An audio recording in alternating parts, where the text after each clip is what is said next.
Sir, ಇನ್ನು ಮೊದಲನೇದಾಗಿ ಏನು ಸಿಎಂ ಹಾಗೂ DCM ದೆಹಲಿಗೆ ತೆರಳಿದ್ದಾರೆ. ಏನಲ್ಲೊಂದು ಮಹತ್ವವಾದ ಸಭೆ ನಡೀತೆ. ಈ ಒಂದು 6 ಗಂಟೆಗೆ ಸುರ್ಜೇವಾಲಾ ಜೊತೆ ಸಭೆ ನಡೆಯುತ್ತೆ ಅನ್ನೋ ಒಂದು ವಿಚಾರ ಮಾಹಿತಿ ತಿಳಿದು ಬಂದಿದೆ. 6 ಗಂಟೆ ಸಭೆನಲ್ಲಿ ಏನೆಲ್ಲ ಚರ್ಚೆ ಆಗ್ಬೋದು ಸರ್? ನೋಡಿ, ರಾಜ್ಯದಲ್ಲಿ ಅದು ಕಾಂಗ್ರೆಸ್ ಪಾಳ್ಯದಲ್ಲಿ, ಆಡಳಿತಾರೂಢ ಕಾಂಗ್ರೆಸ್ ಪಾಳ್ಯದಲ್ಲಿ ಹಲವು ರಾಜಕೀಯ ಚಟುವಟಿಕೆಗಳು ಈಗಾಗಲೇ ಗರಿಗೆದರಿರುವಂಥದ್ದು. ಕ್ರಾಂತಿಗಳು, ಅಕ್ಟೋಬರ್ ಕ್ರಾಂತಿ, ನವೆಂಬರ್ ಕ್ರಾಂತಿ ಅಂತೇಳಿ ಕ್ರಾಂತಿಗಳ ಸ್ಟೇಟ್ಮೆಂಟ್ಗಳು ಬರ್ತಾ ಇದೆ. ಇನ್ನೊಂದು ಕಡೆ ರಾಜ್ಯದಲ್ಲಿ ಏನು ಕಾಂಗ್ರೆಸ್ ಪಾಳ್ಯದಲ್ಲಿ ಶಾಸಕರು ಅಸಮಾಧಾನವನ್ನು ಬಹಿರಂಗವಾಗಿ ಹೊರಗಡೆ ಆಗ್ತಿದ್ದಾರೆ. ಇವೆಲ್ಲದರ ನಡುವೆ ಇದನ್ನು ತಣಿಸಬೇಕು, ಶಮನ ಮಾಡಬೇಕು ಅಂಥೇಳಿ ಹೈಕಮಾಂಡ್ನ ಏನು ಉಸ್ತುವಾರಿ, ರಾಜ್ಯ ಉಸ್ತುವಾರಿ ರಣದೀಪ್ ಸಿಂಗ್ ಸುರ್ಜೇವಾಲಾ ಅವರು ಬಂದು, ಇದು 2ನೇ ಭೇಟಿ. ಮೊದಲನೇ ಭೇಟಿಯಲ್ಲಿ ಒಂದಷ್ಟು ಶಾಸಕರ ಜೊತೆ ಮಾತಾಡಿದ್ರು. ಈಗ 2ನೇ ಭೇಟಿಯಲ್ಲಿ ಇನ್ನುಳಿದ ಶಾಸಕರ ಜೊತೆ ಮಾತಾಡಿದ್ರು. 1-to-1 ಮಾತುಕತೆ ಮಾಡಿ ಅವರ ಅಭಿಪ್ರಾಯ, ಒಂದು ಏನು ಅವ್ರದ್ದೇನು ಅಸಮಾಧಾನ ಇದೆಯಲ್ಲ, ಡಿಮ್ಯಾಂಡ್ಸ್ ಇದೆ, ನಮಗೆ ಅನುದಾನ ಬೇಕು, ಅಥವಾ ನಮ್ಮ ಮಾತುಗಳಿಗೆ ಅಥವಾ ನಮ್ಮ ಶಿಫಾರಸುಗಳಿಗೆ ಕಿಮ್ಮತ್ತಿಲ್ಲ, ಅಥವಾ ಏನೇನೋ ಇದು ಇರುತ್ತಲ್ಲ, ಏನು ಸಚಿವರನ್ನಾಗಿ ಮಾಡಬೇಕು, ಅಥವಾ ನಮ್ಮ ನಾಯಕರಿಗೆ CM ಮಾಡಬೇಕು ಇರುತ್ತಲ್ಲ, ಅವೆಲ್ಲವನ್ನು ಕೂಡ ಈಗ ಅತ್ಯಂತ ಶಾಂತವಾಗಿ ಸಮಾಧಾನ ಚಿತ್ತದಿಂದ ಸುರ್ಜೇವಾಲಾ ಅವರು ಕೇಳಿಸ್ಕೊಂಡಿದ್ದಾರೆ. ಈಗ ದೆಹಲಿಗೆ ಹೋಗಿದ್ದಾರೆ. ಸೊ ಈ ಪ್ರೋಸೆಸ್ ನಡುವೆ ರಾಜ್ಯದಲ್ಲಿ ಸಿದ್ದರಾಮಯ್ಯನವರು ನಾನೇ 5 ವರ್ಷ ನಾನೇ CM ಆಗಿರ್ತೀನಿ ಅಂತ ಹೇಳೋದು, ಅವ್ರ ಮಗ ಇಲ್ಲ ನಮ್ಮ ಅಪ್ಪಾಜಿಯವರೇ ಕಂಟಿನ್ಯೂ ಆಗ್ತಾರೆ, ಅವರೇ ಪೂರ್ಣ ಮಾಡ್ತಾರೆ ಅಂತ ಹೇಳೋದು. ಇನ್ನೊಂದು ಕಡೆ DKC ನಾನು ಈ ಆಟಕ್ಕಿಲ್ಲಪ್ಪ, ನಾನು ಹೈಕಮಾಂಡ್ ಏನು ಹೇಳುತ್ತೋ ಅದನ್ನ ಕೇಳ್ತೇನೆ, ನನಗೆ ಪ್ರಾರ್ಥನೆ ಮೇಲೆ ನಂಬಿಕೆ ಇದೆ ಅಂತೇಳಿ. ಅಂದರೆ ನಾನು ಶಿಸ್ತಿನ ಸಿಪಾಯಿ ಅನ್ನೋದನ್ನು ಮತ್ತೆ ತೋರ್ಪಡೆ ಮಾಡ್ಕೊಳ್ಳೋ ರೀತಿಯಲ್ಲಿ ಅವರ ವರ್ತನೆ ಇರುವಂಥದ್ದು ಇದೆಲ್ಲ ನಡೀತಾ ಇದೆ. ಹೀಗಿರುವಾಗ ಈಗ ಸುರ್ಜೇವಾಲಾ ಅವರು ಬಂದು ಭೇಟಿ ಮಾಡಿ 2ನೇ ಸುತ್ತಲೂ ಎಲ್ಲ ಶಾಸಕರನ್ನ ಮಾತುಕತೆ ಮಾಡಿ ದೆಹಲಿಗೆ ಹೋಗಿದ್ದಾರೆ. ಈಗ ದೆಹಲಿಯಲ್ಲಿ ಇಬ್ಬರು ನಾಯಕರುಗಳು ದೆಹಲಿ ಬೀಳ್ಬಿಟ್ಟಿದ್ದಾರೆ. ಈಗ ರಾಜ್ಯದಲ್ಲಿ ನಾಯಕತ್ವ ಬದಲಾವಣೆ ಮಾಡುವ ವಿಚಾರಕ್ಕೆ ಸಂಬಂಧಪಟ್ಟ ಹಾಗೆ ದೆಹಲಿಯಲ್ಲಿ ವೇದಿಕೆ ಹದಗೊಳ್ತಿದೆಯಾ, ಸಿದ್ಧವಾಗ್ತಿದೆಯಾ ಅನ್ನುವಂಥ ಚರ್ಚೆ ಬಹಳ ಇಂಪಾರ್ಟೆಂಟ್. ಇದು ಕೇವಲ ಶಾಸಕರ ಅಸಮಾಧಾನ, ಇದು ಕೇವಲ ಪಕ್ಷದ ಒಳಗಡೆ ಇರುವಂತಹ ಆಂತರಿಕ ಭಿನ್ನಮತ ಅಸಮಾಧಾನವನ್ನಷ್ಟೇ ಶಮನಗೊಳಿಸೋದಷ್ಟೇ ಅಲ್ಲ, ಇದು ಪವರ್ ಶೇರಿಂಗ್ ವಿಚಾರಕ್ಕೆ ಸಂಬಂಧಪಟ್ಟ ಹಾಗೆ ಇರುವಂಥ ವಿಚಾರವೂ ಕೂಡ ಹೌದು ಅನ್ನೋದನ್ನು ಈಗ ಅದು ಒಂದು ರೀತಿ ಸಾಕ್ಷೀಕರಿಸ್ತಾ ಇದೆ ಎಲ್ಲ ಡೆವಲಪ್ಮೆಂಟು ಅನ್ನುವಂಥದ್ದು. ಹಾಗಿದ್ರೆ ಏನಾಗ್ಬೋದು ದೆಹಲಿಯಲ್ಲಿ? ಪಟಾಕಿ ಟುಸ್ ಆಗ್ಬೋದಾ? ಯಾರ ರಾಜಕೀಯ ರಣತಂತ್ರ, ಯಾರ ಪಗಡೆಯ ಆಟದ ದಾಳಗಳು ಯಾರನ್ನ ಉರುಳಿಸ್ತಾರೆ, ಎಲ್ಲ ಚರ್ಚೆಗಳು ನಡೀತಾ ಇದೆ, ವಿಶ್ಲೇಷಣೆಗಳು ನಡೀತಾ ಇದೆ. ರಾಜಕೀಯ ಪಂಡಿತರು ಅವರದ್ದೇ ಆದ ಒಂದು ದೃಷ್ಟಿಕೋನದ ಮೂಲಕ ಹಿಂಗಾಗ್ಬೋದು ಅಂತ ಹೇಳ್ತಾ ಇದ್ದಾರೆ. ಬಹುಶಃ ಪವರ್ ಶೇರಿಂಗ್ ಬಗ್ಗೆ ಮಾತುಕತೆ ಆಗಿತ್ತು ಅಂತ ಕಾಣುತ್ತೆ. ಅದರ ಬಗ್ಗೆ ಈಗ ಏನು 2.5 ವರ್ಷ ಕಂಪ್ಲೀಟ್ ಆಗೋ ಸ್ಟೇಜಲ್ಲಿ ಇದೆಯಲ್ಲ. ಸೊ ಈ ಸಂದರ್ಭದಲ್ಲಿ ಅದನ್ನು ಸಿದ್ದರಾಮಯ್ಯ ಜೊತೆ ಮಾತನಾಡಿ ಇನ್ನೊಬ್ಬರಿಗೆ, ಅಂದರೆ ಬೇರೆಯವರಿಗೆ ಅಧಿಕಾರ ಹಸ್ತಾಂತರ ಮಾಡುವಂಥ ವಿಚಾರ ಎಲ್ಲ ಬಗ್ಗೆ ನಡೀತಾ ಇದೆ. ಅದೇ ಈಗ ಯಾರನ್ನ ಹೇಗೆ ಸಮನ್ವಯಗೊಳಿಸ್ತಾರೆ ಅನ್ನೋದೇ ಇಂಪಾರ್ಟೆಂಟು. ಈಗ ರಾಹುಲ್ ಗಾಂಧಿ ಅವರು ವಿದೇಶಿಯ ಪ್ರವಾಸದಲ್ಲಿದ್ದರು. ಈಗಾಗಲೇ DK ಶಿವಕುಮಾರ್, ಮುಖ್ಯಮಂತ್ರಿ ಸಿದ್ದರಾಮಯ್ಯನವರು ಕಾಂಗ್ರೆಸ್ನ ಹೈಕಮಾಂಡ್ನ ನಾಯಕರ ಜೊತೆ ಎಲ್ಲ ಮಾತುಕತೆ ಮಾಡ್ತಾ ಇದ್ದಾರೆ. ಈಗ ಅವರೇ ಹೇಳಬೇಕು, ಸ್ಪಷ್ಟನೆ ಕೊಡಬೇಕಾಗಿದೆ. ಈಗ ಸಿದ್ದರಾಮಯ್ಯ ಹೇಳ್ತಿದ್ದಾರೆ ನಾನು 5 ವರ್ಷ ನಾನೇ CM ಆಗಿರ್ತೀನಿ ಅಂತ ತುಂಬಾ ಕಾನ್ಫಿಡೆನ್ಸ್. ಏನು ದೆಹಲಿನಲ್ಲಿ ಪ್ರೆಸ್ ಮೀಟ್ ಮಾಡಿದ್ದಾರೆ, ಅಲ್ಲೂ ಕೂಡ ಹೇಳಿದ್ದಾರೆ ಮತ್ತೆ ನಾನೇ 5 ವರ್ಷ CM ಆಗಿರ್ತೀನಿ. ಮತ್ತೆ 5 ವರ್ಷ CM ಆಗಿರ್ತೀನಿ ಅಂತ ನಿಮ್ಮ ಸ್ಟೇಟ್ಮೆಂಟ್ಗೆ ನೀವು ಬದ್ಧರಾಗಿರ್ತೀರಿ ಅಂತ ಅನ್ನೋದಾದ್ರೆ ಯಾಕೆ ಈ ಎಲ್ಲ ಡೆವಲಪ್ಮೆಂಟು ಬೆಳವಣಿಗೆ ನಡೀತಿದ್ದಾವೆ ಅನ್ನೋದು ಕೂಡ ಪ್ರಶ್ನೆ ಬರುತ್ತೆ. ಅಂದ್ರೆ ಕೆಲವೊಂದ್ಸಲಿ ಹೇಳುವ ಮಾತನ್ನ ಇಂಡೈರೆಕ್ಟ್ ಆಗಿ ಹೇಳೋ ಸಂದರ್ಭವೂ ಕೂಡ ಬರುತ್ತೆ. ಅಂದ್ರೆ ನೋಡ್ರಿ, ನಾನು ಸ್ಥಾನವನ್ನು ಬಿಟ್ಕೊಡಲ್ಲ, ನನಗೆ ಅಧಿಕಾರ ಸ್ಥಾನವನ್ನ ಏನು ಮುಖ್ಯಮಂತ್ರಿ ಸ್ಥಾನ ಬಿಟ್ಕೊಡಕ್ಕೆ ಇಷ್ಟ ಇಲ್ಲ ಅಂತ ಹೇಳೋದನ್ನ ನಾನೇ 5 ವರ್ಷ ಮುಂದುವರಿತೀನಿ ಅಂತ ಹೇಳುವುದು. ಹೌದು. ಹಾಗೆ ಹೇಳೋದನ್ನ ಹೀಗೆ ಅದನ್ನ ಒಂದು ರೀತಿ ಬೇರೆ ಪರಿಭಾಷೆ ಅಂತ ಹೇಳ್ತಾರೆ.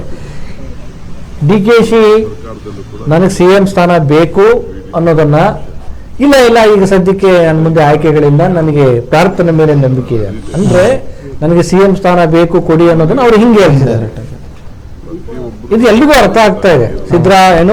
ಸಿದ್ದರಾಮಯ್ಯವ್ರಿಗೆ ಮುಖ್ಯಮಂತ್ರಿ ಸ್ಥಾನವನ್ನ ಬಿಟ್ಕೊಡೋದಕ್ಕೆ ಇಷ್ಟ ಇಲ್ಲ, ಆದ್ರೆ DKCಗೆ CM ಸ್ಥಾನಕ್ಕೆ ಬರೋದಕ್ಕೆ ಹಪಾಹಪಿ ಇದೆ, ಇದೆಲ್ಲ ಗೊತ್ತಾಗ್ತಾ ಇದೆ. ಈಗ ಹೈಕಮಾಂಡ್ ಯಾವ ನಿಲುವನ್ನ ತೆಗೆದುಕೊಳ್ಳುತ್ತೆ, ಹೈಕಮಾಂಡ್ ನಿಲುವು ಏನಾಗಿರುತ್ತೆ ಅನ್ನೋದು ಬಹಳ ಇಂಪಾರ್ಟೆಂಟ್. ಆಮೇಲೆ ಹೈಕಮಾಂಡ್ ಸುಮ್ಮನೆ ನೋಡ್ರಿ ಸಿದ್ದರಾಮಯ್ಯ ಅವರೇ ನೀವು ಇವ್ರಿಗೆ ಬಿಟ್ಕೊಟ್ಬಿಡಿ, DK ಅವ್ರಿಗೆ ಬಿಟ್ಕೊಟ್ಬಿಡಿ ಅಂತ ಹೇಳೋದಕ್ಕೆ ಬರಲ್ಲ. ನೋಡಿ, ಅಧಿಕಾರವನ್ನ ಕೆಳಗಿಳಿಸುವ ಸಂದರ್ಭದಲ್ಲಿ ಹೈಕಮಾಂಡ್ನ ನಾಯಕರುಗಳು ಅವರದ್ದೇ ಆದ ಒಂದು ಲೆಕ್ಕಾಚಾರ ಇರುತ್ತೆ. ನಾವು BJPಯಲ್ಲೇ ತೆಗೆದುಕೊಳ್ಳೋಣ, ಯಡಿಯೂರಪ್ಪ ಅವ್ರನ್ನ ಅಧಿಕಾರನ ಕೆಳಗಿಳಿಸಿದ ರೀತಿಗಳನ್ನೆಲ್ಲ ನೋಡಿದಾಗ ಈಗ ನೋಡಿ ಅದೇ ಈಗ ಅವ್ರಿಗೇನೋ ಸಂಸದೀಯ ಮಂಡಳಿ ಅಂತೇಳಿ ಏನೋ ಒಂದು ಸ್ಥಾನ ಕ್ರಿಯೇಟ್ ಮಾಡಿಸಿ ಯಡಿಯೂರಪ್ಪನವ್ರಿಗೆ ಏನೋ ಟಿಕೆಟ್ ಅನ್ನ ಕೊಡುವ ವಿಚಾರದಲ್ಲಿ ಈ ಒಂದು ಸಂಸದೀಯ ಮಂಡಳಿಯ ಸ್ಥಾನ ಬಹಳ ಇಂಪಾರ್ಟೆಂಟು, ಅವರೇ ಮುಖ್ಯಸ್ಥರಾಗಿರ್ತಾರೆ ಅಥವಾ ಅವರೇ ಅದರಲ್ಲಿ ಡಿಸಿಷನ್ ತೆಗೆದುಕೊಳ್ಳೋದ್ರೆ ಪ್ರಮುಖರು ಅಂತ ಏನೋ ಬಿಂಬಿಸಿದ್ದಾರೆ. ಆದರೆ ಈಗ ಏನು ಸಿದ್ದರಾಮಯ್ಯನವ್ರಿಗೆ ಬ್ಯಾಕ್ವರ್ಡ್ ಕ್ಲಾಸಸ್ ಏನೋ ಒಂದು ಮಾಡಿದ್ರಲ್ಲ, AICC OBC ಸಮಿತಿ ನಾಯಕ ಅಧ್ಯಕ್ಷರು ಅಂತ ಹರಿದಾಡಿತು, ಆದ್ರೆ ಅಧ್ಯಕ್ಷರು ಅಥವಾ ಮುಖ್ಯ ಸದಸ್ಯ ಅಷ್ಟೇ. ಈಗ ನಾನೇನಾಗಿಲ್ಲ ಅಂತ ಏನೋ ಹೇಳ್ತಿದ್ದಾರೆ. ಅಂದ್ರೆ ಇದನ್ನ ನೋಡಿದ್ರೆ ಅವ್ರನ್ನ ಈಗ ಅಲೆ ಪ್ರತಿಪಕ್ಷ ನಾಯಕರು ಹೇಳಿದ್ರಲ್ಲ, ಆಗ ಏನು ಹೋರ್ಡಿಂಗ್ ಪಾಸ್, ಇದು ಹೋರ್ಡಿಂಗ್ ಪಾಸ್ ಸಿದ್ದರಾಮಯ್ಯ ಏನು ಕಳಿಸೋದಕ್ಕೆ ಇದು ರೆಡಿ ಆಗಿದೆ ಅನ್ನೋ ಥರದಲ್ಲಿ ವ್ಯಂಗ್ಯ ಎಲ್ಲ ಮಾಡಿದ್ದಾರೆ. ಈಸಿ ಇಲ್ಲ. ಯಾಕೆಂದ್ರೆ ಹೈಕಮಾಂಡ್ನ ಸದ್ಯದ ಚಿಂತನೆ ಏನು ಅಂದ್ರೆ ರಾಜ್ಯದಲ್ಲಿ ಇಬ್ಬರು ನಾಯಕರುಗಳ ಪರವಾಗಿ ಯಾರೆಲ್ಲ ಇದ್ದಾರೆ ಅನ್ನೋದು ಒಂದು ತಿಳ್ಕೋಬೇಕಾಗಿತ್ತು, ತಿಳ್ಕೊಂಡಿದ್ದಾರೆ. ಈಗ ಸುರ್ಜಾವಾಲಾಗೆ ಅರ್ಥ ಆಗಿದೆ. ಶಾಸಕರ ಒಲವು ಮತ್ತೆ ನಿಲುವು ಯಾರ ಪರವಾಗಿದೆ, ಎಷ್ಟು ಪ್ರಮಾಣದಲ್ಲಿದೆ, ಮೆಜಾರಿಟಿ ಯಾರಿಗೆ ಎಷ್ಟು ಹೇಗಿದೆ ಒಂದು. ಆಮೇಲೆ ರಾಜ್ಯದ ಸದ್ಯದ ರಾಜಕಾರಣ ನಾಯಕತ್ವವನ್ನ ಬದಲಾವಣೆ ಮಾಡುವಂತಹ ಸನ್ನಿಹಿತ ಕಾಲದಲ್ಲಿ ಇದೆಯಾ ಅಥವಾ ಇಲ್ವಾ ಅದನ್ನು ಯೋಚನೆ ಮಾಡ್ತಾರೆ. ಒಂದು ವೇಳೆ ಏನಾದರೂ ಈ ಸಂದರ್ಭದಲ್ಲಿ ಕುರ್ಚಿ ಬದಲಾವಣೆ ಮಾಡಿದ್ರೆ ಮುಂದೆ ಯಾವೆಲ್ಲ ಪರಿಣಾಮಗಳು ಬೀರಬಹುದು, ಉಂಟಾಗಬಹುದು ಅನ್ನೋದನ್ನು ಕೂಡ ಈಗ ಯೋಚನೆ ಮಾಡಿದ್ರೆ ಸರ್. ಏನ್ ಸಂಜೆ 6 ಗಂಟೆಗೆ ಸಭೆ ಇದೆ, ಅದರಲ್ಲಿ ಬಿಹಾರ ಎಲೆಕ್ಷನ್ ವಿಚಾರವಾಗಿ ಚರ್ಚೆ ಆಗುತ್ತೆ. ಆ ಒಂದು ಎಲೆಕ್ಷನ್ ವಿಚಾರ ಮುಂದಿಟ್ಕೊಂಡು ಇಲ್ಲಿ ಏನ್ ಅಧಿಕಾರನ ಚೇಂಜ್ ಮಾಡಿದ್ರೆ ಅಲ್ಲಿಗೆ ಏನಾದ್ರೂ ಎಫೆಕ್ಟ್ ಆಗುತ್ತಾ ಅನ್ನೋ ಒಂದು ಅಂಶ ಇಟ್ಕೊಂಡು ಚರ್ಚೆ ಮಾಡ್ತಾರೆ ಅನ್ನೋ ಮಾಹಿತಿ ಅಲ್ಲ. ಈಗ ಎಲ್ಲಾ ಮಾಧ್ಯಮಗಳಲ್ಲಿ ಬರ್ತಿರೋದನ್ನ ನೋಡಿದ್ರೆ ಇನ್ನೇನು ಬಹಳ ತುಂಬಾ ಸೀರಿಯಸ್ ಆಗಿ ನಡೀತಿದೆ ಅಂತ ಎಲ್ಲ ಅಂದ್ಕೊಳ್ತಿದ್ದಾರೆ. ಆಗಲ್ಲ ಅದು. ಈಗ ಹೈಕಮಾಂಡ್ ಅಥವಾ ಈಗ ಏನಿದಾರಲ್ಲ ಈ ಕಾಂಗ್ರೆಸ್ನ ಹಿರಿಯ ನಾಯಕರುಗಳು, ಡೆಲ್ಲಿ ನಾಯಕರುಗಳಿಗೆ ನಾನು ಹೇಳಕ್ ಅದನ್ನೇ ಹೊರಟಿರೋದು, ಕರ್ನಾಟಕದಲ್ಲಿ ಯಾವ ಪರಿಸ್ಥಿತಿ ಇದೆ ಅನ್ನೋದು ಅವ್ರು ಮೊದಲು ಅರ್ಥ ಮಾಡ್ಕೊಳ್ತಾರೆ. ಹೌದು. ನಾಯಕತ್ವ ಬದಲಾವಣೆ ಮಾಡಬೇಕಾ ಬೇಡವಾ, ಮಾಡೋದಾದ್ರೆ ಶಾಸಕರ ಒಲವು ನಿಲುವು ಯಾರ ಪರವಾಗಿದೆ, ಹೇಗಿದೆ, ಮೆಜಾರಿಟಿ ಯಾರಿಗೆ ಹೆಚ್ಚಿದೆ ಒಂದು. ಆಮೇಲೆ ಅಭಿವೃದ್ಧಿ ಏನಾಗಿದೆ, ಈ 2.5 ವರ್ಷಗಳಲ್ಲಿ ರಾಜ್ಯದ ಅಭಿವೃದ್ಧಿ ಹೇಗೆ ನಡೆದಿದೆ, ಗ್ಯಾರಂಟಿ ಯೋಜನೆಗಳ ಅನುಷ್ಠಾನ ಹೇಗಾಗಿದೆ, ಗ್ಯಾರಂಟಿ ಯೋಜನೆಗಳ ಬಗ್ಗೆ ಜನರ ಅಭಿಪ್ರಾಯ ಏನಿದೆ, ಶಾಸಕರ ಅಭಿಪ್ರಾಯ ಏನಿದೆ, ಈ ಗ್ಯಾರಂಟಿ ಯೋಜನೆಗಳನ್ನ ಫೋಕಸ್ ಮಾಡಿ ಅನುದಾನದ ಕೊರತೆ ಆಯಿತು, ಅದರ ಬಗ್ಗೆ ಏನೆಲ್ಲ ಅಭಿಪ್ರಾಯ ಶಾಸಕರಿಗಿದೆ, ಇದೆಲ್ಲ ಅರ್ಥ ಮಾಡ್ಕೊಂಡಿದ್ದಾರೆ. ಈ ಇದನ್ನ ಅರ್ಥ ಮಾಡ್ಕೊಂಡ ನಂತರ ಈ ಕ್ಷಣಕ್ಕೆ ನಿರ್ಧಾರ ತೆಗೆದಕ್ಕಾಗಲ್ಲ. ನಿಜ. ಅಂದ್ರೆ ಸಿದ್ದರಾಮಯ್ಯನವ್ರನ್ನ ಬದಲಾವಣೆ ಮಾಡುವುದು ಅಷ್ಟು ಸುಲಭದ ಕೆಲಸ ಅಲ್ಲ, ಮತ್ತೆ ಅದು ಈಗ ಕಾಲ ಅಲ್ಲ ಅಂತ. ಯಾಕೆ ಅಂದ್ರೆ ಅವ್ರಿಗೆ ಮೂಡಾ ಹಗರಣ, ಮೂಡಾ ಪ್ರಕರಣ ಸುತ್ತುಕೊಂಡ ಸಂದರ್ಭದಲ್ಲಿಯೇ ಅದನ್ನು ತುಂಬಾ ಚೆನ್ನಾಗಿ ಆ ಒಂದು ರಾಜಕೀಯ ಅಗ್ನಿ ಪರೀಕ್ಷೆನ ತುಂಬಾ ಚೆನ್ನಾಗಿ ಅವ್ರು ಫೇಸ್ ಮಾಡಿ ಹೊರಗಡೆ ಬಂದಿದ್ದಾರೆ. ಅಂದ್ರೆ ತುಂಬಾ ಅಪಾಯದ ಸ್ಥಿತಿಯಲ್ಲಿದ್ರು, ಅಂದ್ರೆ ಅಧಿಕಾರದ ಅವನ್ನ ಕಳ್ಕೊಳ್ಳುವಂತ ಸ್ಥಿತಿಯಲ್ಲಿದ್ರು. ಯಾಕಂದ್ರೆ ಆ ಮಟ್ಟಕ್ಕೆ ಅವ್ರಿಗೆ ಒಂದು ರೀತಿ ಪ್ರೆಷರ್ ಕ್ರಿಯೇಟ್ ಆಗಿತ್ತು. ಅದನ್ನು ದಾಟಿದ್ದಾರೆ. ಈಗ ಒಂದು ರೀತಿಯ ರಾಜಕೀಯ ಅಗ್ನಿದಿವ್ಯ ಅದು. ಈಗ ಯಾವ ರಾಜಕೀಯ ಒತ್ತಡವನ್ನು ಅಥವಾ ಚಾಣಕ್ಷತನವನ್ನು ಫೇಸ್ ಮಾಡದಿರೋ ಅಷ್ಟು ದುರ್ಬಲತೆಗೆ ಸಿದ್ದರಾಮಯ್ಯ ಒಳಗಾಗಿಲ್ಲ ಅಂತ ನನಗನ್ಸುತ್ತೆ. ಹೌದು. ಯಾಕೆಂದ್ರೆ ಅವರ ಧೋರಣೆಗಳು, ಆ ಆತ್ಮವಿಶ್ವಾಸ, ಆ ಕಾನ್ಫಿಡೆನ್ಸು, ಆ ಮಾತಿನ ಗತ್ತು, ಟಿವಿನೆಲ್ಲ ನೋಡಿದಾಗ ಅಂದ್ರೆ ಹೈಕಮಾಂಡ್ ಇನ್ನೂ ಕಾದು ನೋಡುವ ತಂತ್ರಕ್ಕೆ ಮುಂದಾಗಬಹುದು. ಅಥವಾ ಸಿದ್ದರಾಮಯ್ಯನವರೇ ಇನ್ನು ಸಾಕು ನನಗೆ, ನಾನು ವಿಶ್ರಾಂತಿ ತೆಗೆದುಕೊಳ್ತೀನಿ, ನಾನು ಬೇರೆಯವರಿಗೆ ತ್ಯಾಗ ಮಾಡ್ತೀನಿ, ಡಿ ಕೆ ಆಗಪ್ಪ ನೀನೇ ಅವತ್ತು ಮೊನ್ನೆ ಏನು KRS ಅಲ್ಲಿ ಬಾಗಿನ ಅರ್ಪಿಸ್ಬಿಟ್ಟು ಡಿ ಕೆ ಕೈ ಹಿಡ್ಕೊಂಡ್ಬಿಟ್ಟು ಹಿಂಗೆ ಕೈ ಎತ್ಬಿಟ್ರಲ್ಲ, ನಾವು ಜೋಡೆತ್ತುಗಳು ಒಗ್ಗಟ್ಟಿನಲ್ಲಿದ್ದೀವಿ ಅಂತ, ಹಂಗೆ ಬರ್ಬೋದು ಇರೋ ಅಂತ ನಿರೀಕ್ಷೆ ಮಾಡ್ತಿದೆ ಹೈಕಮಾಂಡು. ಗೊತ್ತಿಲ್ಲ, ಏನು ಬೇಕಾದ್ರೂ ಆಗ್ಬೋದು ರಾಜಕಾರಣದಲ್ಲಿ, ಪ್ರತಿಯೊಬ್ಬರಿಗೂ ಇರುತ್ತಲ್ಲ ನಾನು ಕಂಪ್ಲೀಟ್ ಮಾಡಬೇಕು ಅನ್ನೋ ಥರದಲ್ಲಿ. ಸಿದ್ದರಾಮಯ್ಯನವರ ಮನದ ಇಂಗಿತ ಏನಾಗಿದೆ ಅನ್ನೋದನ್ನ ಅವರೇ ಸ್ಪಷ್ಟಪಡಿಸಬೇಕು. ಆದರೆ ಡಿ ಕೆ ಶಿವಕುಮಾರ್ಗಂತೂ ಪ್ರಬಲ ಆಕಾಂಕ್ಷೆ, ಅಪಾಹಪಿ ಇದ್ದೇ ಇದೆ. ಇನ್ನೊಂದು ಕಡೆ ದಲಿತ CM ಕೂಗು, ಪರಮೇಶ್ವರ್ ಅವ್ರು ಕೊಡಬೇಕು, ಮಲ್ಲಿಕಾರ್ಜುನ್ ಖರ್ಗೆ ಅವ್ರು ಕೊಡಬೇಕು ಅನ್ನೋದೆಲ್ಲ ನಡೀತಾ ಇದೆ. ನನ್ನ ದೃಷ್ಟಿಕೋನದ ಪ್ರಕಾರ, ನಾನು ಗಮನಿಸಿದ ಹಾಗೆ ಇದೆಲ್ಲ ನಡೀತಾ ಇದೆ. ಈ ಪ್ರೋಸೆಸ್ ಏನು ಅಂದ್ರೆ, ಇದು ಈ ಕ್ಷಣಕ್ಕೆ ಸಿದ್ದರಾಮಯ್ಯನ ಬದಲಾವಣೆ ಮಾಡಬೇಕು ಅಂತದಲ್ಲ, ರಾಜ್ಯದಲ್ಲಿ ಪರಿಸ್ಥಿತಿ ಹೇಗಿದೆ ಅನ್ನೋದನ್ನು ಅರ್ಥ ಮಾಡ್ಕೊಳ್ಳೋಕೆ ಹೈಕಮಾಂಡ್ ಈ ಕೆಲಸ ಮಾಡ್ತಾ ಇದೆ. ಇದನ್ನು ಮಾಡದಿದ್ರೆ ಏನಾಗುತ್ತೆ, ಸಿದ್ದರಾಮಯ್ಯನವ್ರಿಗೆ ಒಂದು ಇದಿರಲ್ಲ, ನನ್ನೇ ಬದಲಾವಣೆ ಮಾಡಲ್ಲ ಅಥವಾ ನನ್ನ ಯಾರು ಕೇಳಲ್ಲ, ನಾನೇ 5 ವರ್ಷ ಅನ್ನೋ ಥರದ್ದು ಒಂದು ಓವರ್ ಕಾನ್ಫಿಡೆನ್ಸ್ ಬಂದ್ಬಿಡುತ್ತೆ. ಹೈಕಮಾಂಡ್ಗೂ ಇರುತ್ತಲ್ಲ, ಇಲ್ಲ ಅವಾಗ ಒಂದು ಸ್ವಲ್ಪ ನಾವು ಟಚ್ ಮಾಡಿ ಬರಬೇಕು. ಇದೊಂದು ರೀತಿ ರಾಜಕೀಯ ಆಟ, ಜೂಜಾಟ ಅಂತ. ಸಂಪೂರ್ಣವಾಗಿ ನಿಮ್ಮನ್ನ ಬಿಡೋದಿಕ್ಕೂ ಆಗಲ್ಲ, ಹಂಗಂತೇಳಿ ಕ್ಷಣಕ್ಕೆ ನಾವು ಕಿತ್ಕೊಳ್ಳೋದು ಇಲ್ಲ ಅಂತ ಸದ್ಯಕ್ಕೆ ಅರ್ಥ ಮಾಡ್ಕೊಂಡಿದ್ದಾರೆ ರಾಜ್ಯದ ಪರಿಸ್ಥಿತಿಯನ್ನ. ಆದ್ರೆ ಕ್ಷಣಕ್ಕೆ ಕ್ಷಿಪ್ರ ಕ್ರಾಂತಿ ಆಗುತ್ತೆ ಅಂದ್ರೆ ಕಷ್ಟ. ಹೌದು ಸರ್, ಇದು ಏನು ಇವತ್ತು ಸಂಜೆ 6 ಗಂಟೆಗೆ ಸುರ್ಜೇವಾಲಾ ಜೊತೆ ಸಭೆ ಇದೆ. ಇದ್ರ ಬಳಿಕ ರಾಹುಲ್ ಗಾಂಧಿನ ಭೇಟಿ ಮಾಡ್ಲಿಕ್ಕೆ ಸಮಯ ಕೇಳಿದ್ದಾರೆ CM ಹಾಗೂ DCM ಸಿದ್ದರಾಮಯ್ಯ ಹಾಗೂ DK ಶಿವಕುಮಾರ್ ಸಮಯ ಕೇಳಿದ್ದಾರೆ ರಾಹುಲ್ ಗಾಂಧಿ ಅವ್ರನ್ನ ಭೇಟಿ ಆಗ್ಲಿಕ್ಕೆ. ರಾಹುಲ್ ಗಾಂಧಿ ಜೊತೆ ಏನೆಲ್ಲ ಚರ್ಚೆ ಆಗ್ಬೋದು ಸರ್?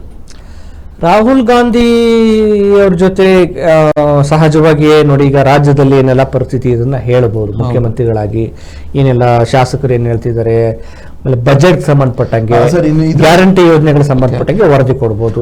ರಾಹುಲ್ ಗಾಂಧಿ ಜೊತೆ CM ಹಾಗೂ DCM ಪ್ರತ್ಯೇಕ ಸಭೆ ನಡೆಯೋ ಚಾನ್ಸಸ್ ಇದೆ, ಪ್ರತ್ಯೇಕವಾಗಿ ಸಪರೇಟ್ ಆಗಿ ಮೀಟ್ ಮಾಡ್ತಾರೆ ಅನ್ನೋ ಒಂದು ಚಾನ್ಸಸ್ ಇದೆ. ಇರ್ಬೋದು. ಈಗ ನೋಡಿ, ಅದೇ ಇಂಟ್ರೆಸ್ಟಿಂಗು.